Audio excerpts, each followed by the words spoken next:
ఇప్పుడు పబ్లిక్ సర్వీసులు, ప్రభుత్వ ఉద్యోగులు, రాజ్యాంగ రక్షణలు మనకి 1853లో ఒక చార్టర్ చట్టం ద్వారా మనకి బహిరంగ పోటీ ద్వారా ప్రభుత్వ ఉద్యోగులను ఎంపిక చేయడానికి ఏర్పాటు చేయడం జరిగింది. అసలు ప్రభుత్వ ఉద్యోగులు పరీక్ష పెట్టాలన్న ఆలోచన ఎవరికి వచ్చిందండి? ప్రతి ఒక్కరు బాధపడుతున్నాం కదా, అవునా? బాధపడుతున్నామా? పరీక్షలు ఎవరు కనిపెట్టాడు అంటే ఈరోజు మన కరోనా కనిపెట్టినోళ్ళే నాడు ఈ పరీక్షా విధానం కూడా కనుక్కోండి. అంటే చైనాలోనే మొట్టమొదటిసారిగా ప్రభుత్వ ఉద్యోగులకు పోటీ పరీక్ష నిర్వహించాలని ముందు ఏ దేశం ప్రకటించిందంటే చైనా. ఓకేనా? మాండరిన్లు అంటారు దాన్ని. అయితే భారతదేశానికి వచ్చేటప్పటికి 1853లో ఒక పరీక్ష ద్వారా బహిరంగ పోటీ ద్వారా ప్రభుత్వ ఉద్యోగులను ఎంపిక చేయాలన్న ఆలోచన మనకు రావడము, అందులోనే 1854లో మెకాలే కమిటీ దీనికి సంబంధించే వేయడం జరిగింది. మరి లార్డ్ కార్న్ వాలిస్ని సివిల్ సర్వీసుల పితామహుడని పిలుస్తారు. మరి భారతదేశానికి వచ్చేటప్పటికి అఖిల భారత సర్వీసుల పితామహుడు ఎవరంటే సర్దార్ వల్లభాయ్ పటేల్ని పిలుస్తారు. మనకి 309 ప్రకారము పార్లమెంటు, రాష్ట్ర శాసనసభలో ప్రభుత్వ నియామకాలు, సర్వీసులు, బదిలీ, పదోన్నతి అలాగే మొదలైన అన్నీ కూడా రూపొందించే అధికారాన్ని కలిగి ఉంటాయి. ప్రభుత్వ ఉద్యోగుల ప్రాథమిక హక్కులపై సహేతుకమైన పరిమితులు కూడా మనకి విధించడం అనేది ఇందులో కీలకమైన అంశం.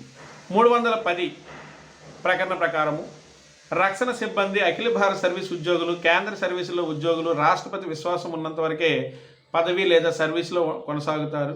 అలాగే రాష్ట్ర సర్వీసులకు సంబంధించి గవర్నర్ విశ్వాసం ఉన్నంత వరకే వాళ్ళు పదవుల్లో కొనసాగడం ఉంటుంది. అలాగే మనకి ప్రత్యేకించి ప్రభుత్వ ఉద్యోగులు అంటే 311(1) ప్రకటన ప్రకారము ప్రభుత్వ ఉద్యోగుల సర్వీసుకు సంబంధించి రాజ్యాంగ పరిరక్షణ, ప్రభుత్వ ఉద్యోగిని సరైన కారణము, ప్రక్రియ పాటించకుండా ఉద్యోగం నుంచి తొలగించడము లేదా ప్రభుత్వ సర్వీసుల నుంచి పూర్తిగా తొలగించడము లేదా హోదాను తగ్గించడము లేదా సస్పెన్షన్, ఈ నిబంధన రక్షణ వర్తించదు. ఈ రక్షణలపై సిబ్బందికి వర్తించవు.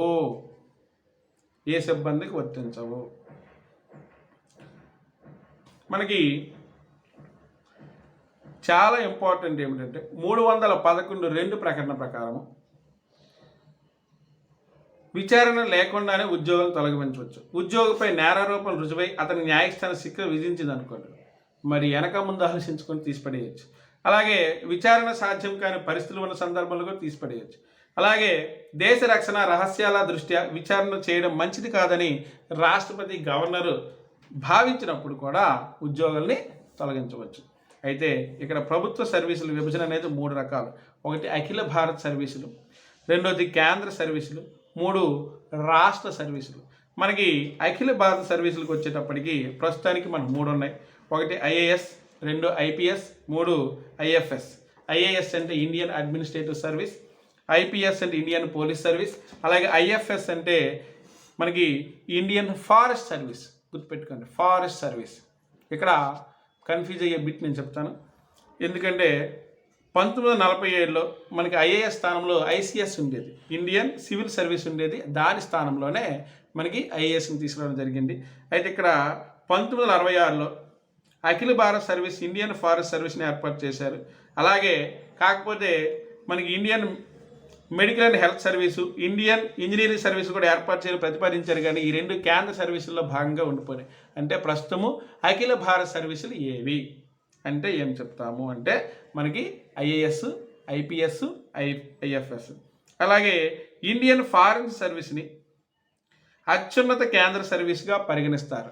ఇండియన్ ఫారెన్ సర్వీస్ని అత్యుత్తమ కేంద్ర సర్వీస్. ఇక్కడ మనం బిట్టిచ్చాడు ఏంటిది? అఖిల భారత్ సర్వీస్ కానిది ఏది? Indian administrative service, Indian police service, Indian forest service, Indian foreign service. ఏం చెప్తాం? అందుకే జాగ్రత్తగా వినాలి. ఇవన్నీ మనకు తెలిసినవే. ఐఏఎస్, ఐపీఎస్ టక్ చెప్తాం, కానీ ఐఎఫ్ఎస్ అంటే ఫారెస్టా పాలన? ఫారెన్ అనేది కేంద్ర సర్వీసు. కేంద్ర సర్వీసులు అత్యున్నతమైనది. ఒక్కటి గుర్తుపెట్టుకుని ఈజీ గుర్తుండిపోతుంది. అలాగే 1961లో 51లో అఖిల భారత సర్వీసుల చట్టాన్ని తీసుకురావడంతో పాటు ఇందులో నియమాలు, సర్వీస్ నిబంధనలు కూడా ఖరారు చేయడం జరిగింది. కేంద్ర రాష్ట్ర ప్రభుత్వాలు సంయుక్తంగా అఖిల భారత సర్వీసులను నియంత్రిస్తాయి. అలాగే రాష్ట్ర క్యాడర్ని అలాట్ చేయబడి రాష్ట్రంలో పనిచేసే ఐఏఎస్, ఐపీఎస్, ఐఎఫ్ఎస్ అధికారులపై క్రమశిక్షణ చర్యలు తీసుకునే సమయంలో రాష్ట్ర ప్రభుత్వానికి కూడా పరిమిత అధికారాలు ఉంటాయి. వారిని బదిలీ చేయవచ్చు, సస్పెండ్ చేయవచ్చు, ఇంక్రిమెంట్ తగ్గించవచ్చు, తప్పనిసరి సెలవుపై వెళ్ళమని కూడా ఆదేశించవచ్చు. ఉద్యోగి నుంచి మాత్రం తొలగించలేదు. రాష్ట్ర ప్రభుత్వానికి ఆ రైట్ లేదు. అలాగే ఇక్కడ ప్రభుత్వ ఉద్యోగుల సర్వీస్ నుంచి తొలగించడమే కాకుండా నూతన అఖిల భారత సర్వీసుల ఏర్పాటు 312 ప్రకారం మనకి పార్లమెంట్ ఒక చట్టం ద్వారా నూతన అఖిల భారత సర్వీసులు ఏర్పాటు చేయవచ్చు. దీనికి సంబంధించిన తీర్మానాన్ని రాజ్యసభలో మాత్రమే ప్రవేశపెట్టారు, గుర్తుపెట్టుకోండి.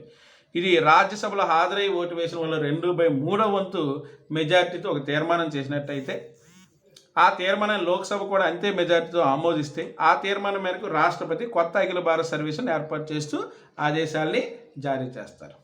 అలాగే రాజ్యసభలో తీర్మానం ప్రవేశపెట్టడానికి కారణం ఏంటంటే రాష్ట్రాల ప్రయోజనాలు కాపాడడము, రాజ్యసభను రాష్ట్ర ప్రయోజనాల పరిరక్షణకర్తగా పరిగణించడం కారణమే. అలాగే అఖిల భారత సర్వీసులపై రాష్ట్ర ప్రభుత్వ నియంత్రణ కూడా అతి తక్కువగా ఉంటుంది. అలాగే 312A అనేది 1972 42వ రాజ్యాంగ సవరణ ద్వారా చేర్చారు. సివిల్ సర్వీసులకు సంబంధించిన నియమ నిబంధనలను పార్లమెంటు తొలగించవచ్చు, మార్పు చేయవచ్చు. 314ను 1972లో తొలగించారు. అలాగే ప్రత్యేక వివరణ దీనికి సంబంధించి ఏమిటంటే 1976 42వ రాజ్యాంగ సవరణ ద్వారా అఖిల భారత న్యాయ సర్వీసుల ఏర్పాటుకు అవకాశం కల్పించడము, అలాగే ఇతర సర్వీసులు అమల్లోకి రాకపోవడము, అలాగే జిల్లా జడ్జి స్థాయి న్యాయమూర్తుల కంటే తక్కువ కాని వారందరూ ఈ సర్వీస్ ద్వారా నియమించబడతారు. అలాగే సివిల్ కోర్టు జడ్జీలు, అదనపు డిస్ట్రిక్ట్ జడ్జీలు, జాయింట్ జడ్జీలు, సహాయ జడ్జీలు మొదలగు వారు దీంట్లోనే ఉంటారు. ఇవి అఖిల భారత న్యాయ సర్వీసు. ఇది 1976 42వ రాజ్యాంగ సవరణ ద్వారా అవకాశం కల్పించడం జరిగింది. అలాగే కేంద్ర సర్వీసులు అంటే ఏంటి? ఇందులో కేంద్ర ప్రభుత్వంలో మాత్రమే పనిచేస్తారు. సాంకేతిక సిబ్బందిగా వర్గీకరించవచ్చు. సాధారణ మరియు సాంకేతిక సిబ్బందిగా 2 రకాలు. ఇది 1974లో 3వ వేతన కమిషన్ సిఫార్సుల మేరకు కేంద్ర సర్వీసులు అంటే group A, group B, group C, group D. అలాగే గ్రూప్ ఏబిసి, ఏబి అనేవి మనకి గెజిటెడ్ సర్వీసులు. అంటే గెజిటెడ్ సర్వీసులు అన్నీ కూడా యూపీఎస్సి ద్వారా, అంటే యూనియన్ పబ్లిక్ సర్వీస్ కమిషన్ ద్వారా వీళ్ళని ప్రభుత్వ ఉద్యోగులు ఎంపిక చేస్తారు. ఏబి వర్గాలు అంటే వారు గెజిటెడ్ హోదా కలిగినటువంటి వ్యక్తులు. అలాగే గ్రూప్ సి, గ్రూప్ డి అనేవాళ్ళు స్టాఫ్ సెలక్షన్ కమిషన్ ద్వారా ఎంపిక కాబడతారు. అందుకే మనకి స్టాఫ్ సెలక్షన్ కమిషన్ ఉద్యోగం వచ్చి క్లరికల్ ఉద్యోగాలు కారణం చూడండి ఒకసారి, గెజిటెడ్ కాదు. ఏబి అనే గెజిటెడ్, అవేమో యూనియన్ పబ్లిక్ సర్వీస్ కమిషన్ ద్వారా ఎంపిక చేయబడతారు. అలాగే స్టాఫ్ సెలక్షన్ కమిటీ ద్వారా సి మరియు డి వర్గాల్ని వాళ్ళు ఎంపిక చేస్తారు. మరి రాష్ట్రానికి వచ్చేటప్పటికి గ్రూప్ 1, 2, 3, 4 అనేవి సర్వీసులుగా మనకు వర్గీకరించడం జరుగుతుంది. అవునా? ఇవి దీనికి సంబంధించినటువంటి కీలకమైన అంశాలు. మనకి చాలాసార్లు దీని మీద నుంచి ప్రశ్నలు వస్తే చాలా ఈజీగా సులభంగా గుర్తుపడడానికి అవకాశం ఉంది. అధికార హోదాలు క్రమపట్టిక అంటే కేంద్ర రాష్ట్ర ప్రభుత్వాల్లో ఉండే పదవులకు సంబంధించి ఒక హోదా నిర్దేశించడం జరిగింది.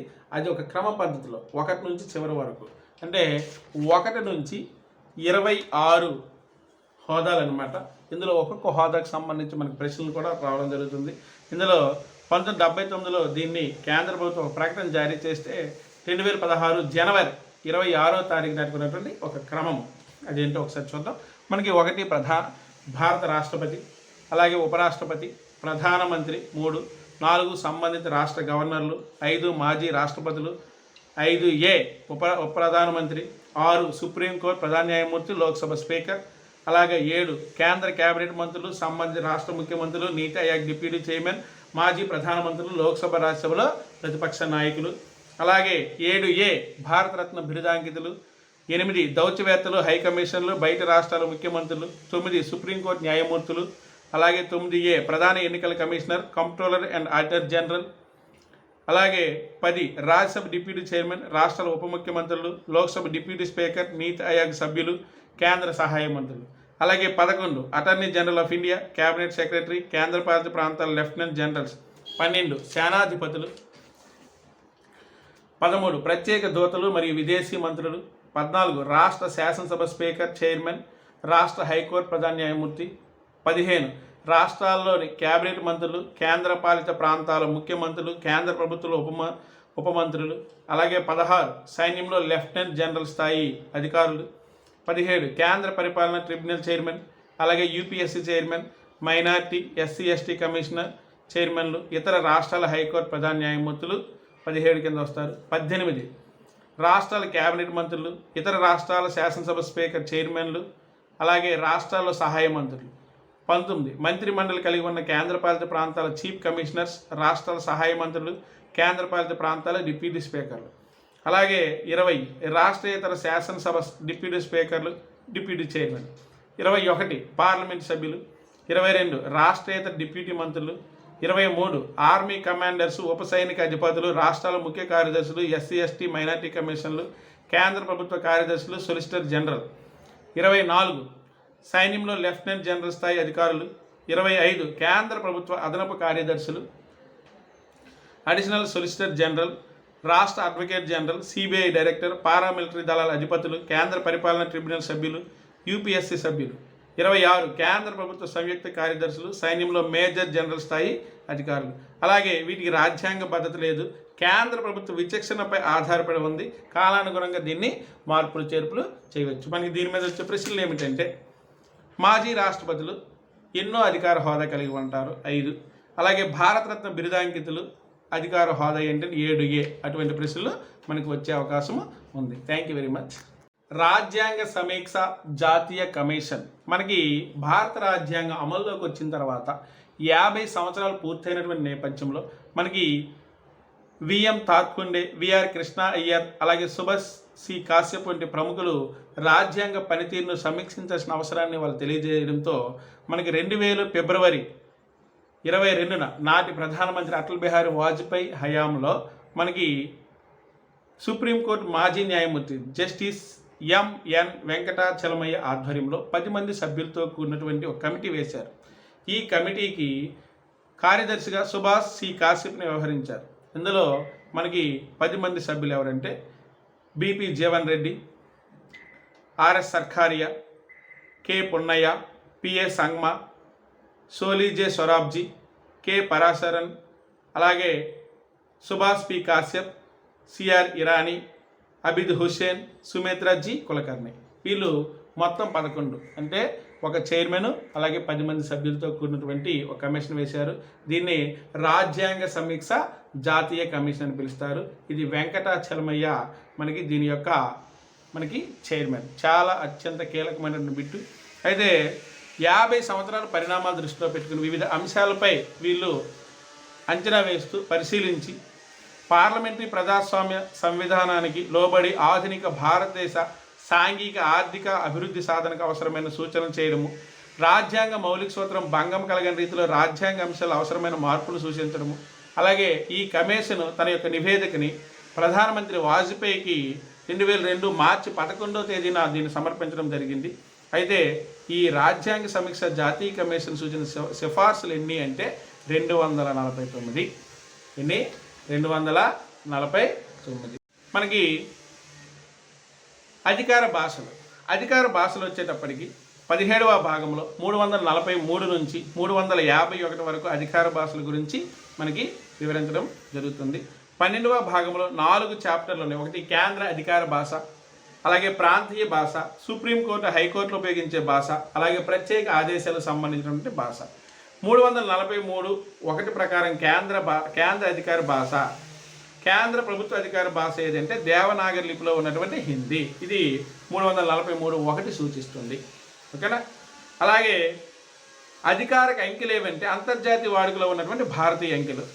అలాగే 343(2) అనేది అమల్లోకి వచ్చిన 15 సంవత్సరాల వరకు అధికార వ్యవహారాలు ఇంగ్లీష్లోనే కొనసాగుతాయి. ఇంగ్లీష్తో పాటు హిందీ భాషకు మరియు భారతీయ అంకెలు అంతర్జాతీయ రూపంలో పాటు దేవనాగరి లిపిలో ఉన్న అంకెలను కూడా ఉపయోగించడానికి రాష్ట్రపతి ఒక ఉత్తర్వు జారీ చేయవచ్చు. అలాగే 343(3) అనేది ఇంగ్లీష్ హిందీ భాషను కూడా కొనసాగించడము. 344(1) అనేది రాజ్యాంగం అధికార భాషా సంఘము కింది అంశాలపై సలహా సూచనలు ఇస్తుంది. అధికార భాషా కమిషన్ మరియు పార్లమెంటరీ కమిటీని రాష్ట్రపతి ఏర్పాటు చేస్తాడు. కమిషన్లో ఒక చైర్మన్ మరియు 8వ షెడ్యూల్లో ఉన్న భాషలకు చెందిన సభ్యులు రాష్ట్రపతి నియమించడం జరుగుతుంది. అయితే 348లో ఏదైనా ప్రయోజనం కోసం ఉపయోగించవలసిన భాష నిర్ణయించడం లేదా సుప్రీంకోర్టు హైకోర్టు ఉపయోగించవలసిన భాష గురించి తెలియజేస్తుంది. అలాగే 344 అనేది 20 మంది లోక్సభ సభ్యులు 10 మంది రాజ్యసభ సభ్యులతో కలిపి ఒక పార్లమెంటరీ కమిటీని ఏర్పాటు చేయాలి. భాషా సంఘం యొక్క సలహాలను పార్లమెంటరీ కమిటీ పరిశీలించి తన అభిప్రాయాల్ని రాష్ట్రపతి తెలియజేయడం అనేది ఒక అంశం.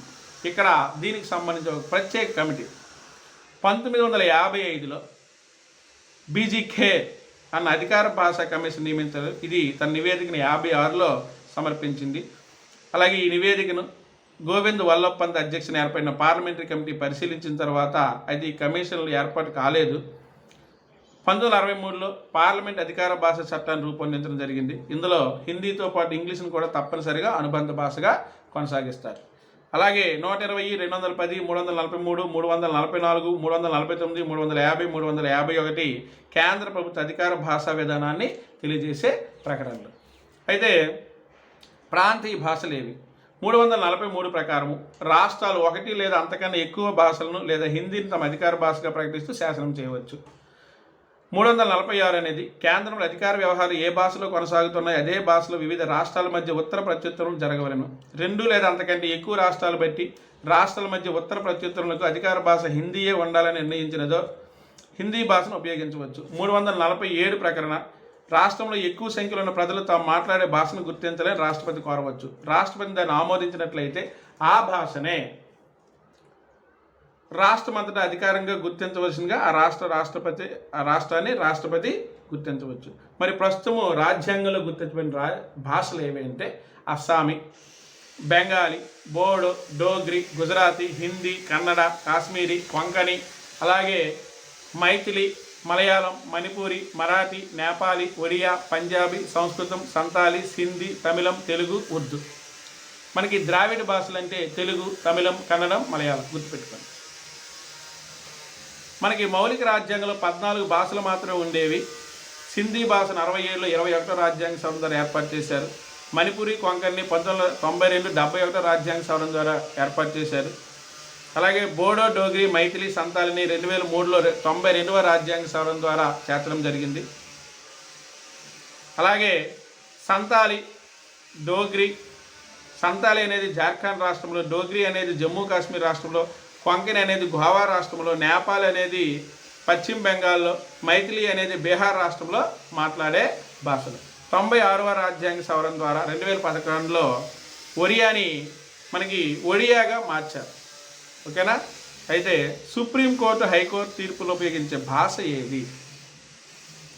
348 ప్రకారము పార్లమెంటు శాసనం చేయ వరకు కింది తెలిపిన అంశాల్లో అధికార భాషగా ఇంగ్లీష్ కొనసాగాలి. సుప్రీంకోర్టు హైకోర్టు న్యాయ ప్రక్రియలో, అలాగే పార్లమెంట్ ఉభయ సభలో ప్రవేశపెట్టిన బిల్లులు మరియు రాష్ట్ర శాసనసభలో ప్రవేశపెట్టిన బిల్లులకు సంబంధించి మనకి ఇంగ్లీష్నే ఎక్కువ కొనసాగాలి. అలాగే 349 ప్రకటన ప్రకారం రాజ్యాంగ అమల్లోకి వచ్చిన 15 సంవత్సరాల వరకు 348లోని అంశాలను సవరించేందుకు ఎటువంటి బిల్లులు రాష్ట్రపతి ముందస్తు అనుమతి లేకుండా పార్లమెంట్లో ప్రవేశపెట్టరాదు. అలాగే 1950లో వ్యక్తులు తమ ఆర్జీలను వినతి పత్రంలో కేంద్ర రాష్ట్ర ప్రభుత్వాలు ఉపయోగించి ఏ భాషలోనైనా పంపవచ్చు. దీనికి హిందీ, ఇంగ్లీష్ అనే ఏమి లేదు. 350A అనేది భాషాపరమైన మైనారిటీ వర్గాల వారికి ప్రాథమిక స్థాయిలో విద్యా బోధన వారి మాతృభాషలోనే అందించవచ్చు. అలాగే 350B అనేది భాషాపరమైన మైనారిటీలకు ఒక ప్రత్యేక అధికారి రాష్ట్రపతి నియమించడం. 351 అనేది హిందీ భాషను ప్రోత్సహించి అభివృద్ధి చేసి విస్తరించాలి. అలాగే అధికార భాషా చట్టం ఎప్పుడు చేశారంటే 1963. పార్లమెంటు కేంద్ర రాష్ట్ర ప్రభుత్వాలు హైకోర్టు వాడే భాషకు సంబంధించి ఈ చట్టాన్ని చేయడం జరిగింది. ఇది 65 నుంచి అమల్లోకి వచ్చింది. అంటే కేంద్రము మరియు పార్లమెంటులో ఇంగ్లీష్ భాషను కొనసాగిస్తారు, అదనంగా హిందీని కూడా కొనసాగిస్తారు. అంటే హిందీ లేదా ఇంగ్లీషు మాట్లాడవచ్చు అన్నమాట. అలాగే ఈ చట్టంలో వచ్చిన 10 సంవత్సరాల తర్వాత ఒక అధికార భాషా కమిటీ నియమిస్తారు. 30 మంది సభ్యులు, అలాగే 20 మంది లోక్సభ, 10 మంది రాజ్యసభ నుంచి ఎన్నికవుతారు. హిందీ భాష ఏ విధంగా అమలవుతుందో ఈ కమిటీ పరిశీలిస్తుంది. హైకోర్టు తీర్పులతో హిందీని కూడా వాడవచ్చు. అయితే ఈ 6-7 సెక్షన్ దీనికి సంబంధించి జమ్మూ కాశ్మీర్ రాష్ట్రానికి వర్తించవు. అయితే ప్రాచీన భాషా హోదా వెరీ ఇంపార్టెంట్ భాషలకు సంబంధించింది.